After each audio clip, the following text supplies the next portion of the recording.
MLA అక్కడికి వెళ్ళి హత్యాయత్నం చేశాడట. అదే పోలింగ్ బూత్లే 10 పోలింగ్ బూత్లు హత్యాయత్నం చేసినాడంట. ఎవడన్నా బుద్ధునోడు ఎవడన్నా నమ్మదానికి ఉందయ్యా? ఎవడన్నా ఎమ్మెల్యే అనేవాడు అక్కడికి పోయినప్పుడు వాళ్ళు చేస్తూ ఉన్న రిగ్గింగు, ఎమ్మెల్యే దానికి అడ్డుకునే కార్యక్రమం చేస్తూ ఉంటే ఎమ్మెల్యే అక్కడికి పోయి ఎమ్మెల్యే హత్యాయత్నం చేస్తాడా? చెప్పడానికైనా హద్దు పొద్దు ఉండాలి కదా. 10 రోజుల తర్వాత ఎమ్మెల్యే హత్యాయత్నం చేశాడని చెప్పి కేసు పెడతారు 10 రోజుల తర్వాత. ఇప్పుడు నిజంగానే అటువంటి ఇన్సిడెంట్ జరిగిందంటే సిట్టు 17వ తారీఖు నుంచి మే 17వ తారీఖు నుంచి 20వ తారీఖు లోపల మధ్యలో ఇచ్చిన రిపోర్ట్లో ఆ సిట్లో అది చెప్పాలి కదా, ఇట్లా జరిగింది, ఎమ్మెల్యే అనే వ్యక్తి హత్యాయత్నం చేసే కార్యక్రమం చేశాడు అని చెప్పి రావాలి కదా. మరి ఎందుకు సిట్ రిపోర్ట్లో రాలేదు? ఈ రకంగా ఒక మనిషిని కేవలం 4 సార్లు ఎమ్మెల్యే తాను 2000 కన్సిస్టెంట్గా 4 సార్లు ఎమ్మెల్యే గెలిచాడు.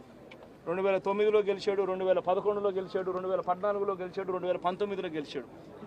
ఒక మనిషి కన్సిస్టెంట్గా 4 సార్లు ఎమ్మెల్యేగా గెలుస్తూ వస్తున్నాడు అని అంటే ఆ మనిషి మంచోడు కాబట్టి గెలుస్తూ వచ్చాడు, ఆ మనిషి మంచోడు కాబట్టి ప్రజలు ఆశీర్వదిస్తూ వచ్చారు.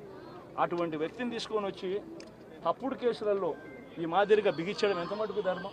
ఈరోజు ఒక్క రామకృష్ణారెడ్డి ఒక్క పరిస్థితే కాదు, రాష్ట్ర వ్యాప్తంగా ప్రతి గ్రామంలోనూ కూడా ఇదే కార్యక్రమాలు జరుగుతూ ఉన్నాయి. ప్రతి ఒక్కరూ కూడా వాళ్ళ స్థాయిలో రెడ్ బుక్స్ అని చెప్పి రెడ్ బుక్లు పెట్టుకొని ఉన్నారు.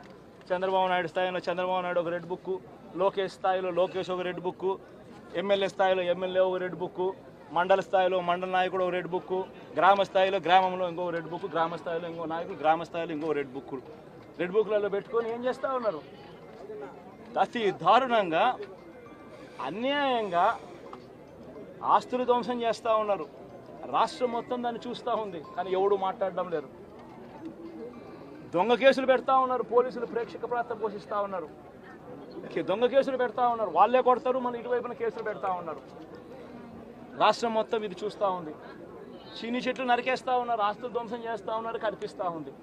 ఎమ్మెల్యేలు ఏకంగా జేసీబీల మీద పొక్లేన్ల మీద ఎమ్మెల్యేలు స్వయంగా తిష్టేసి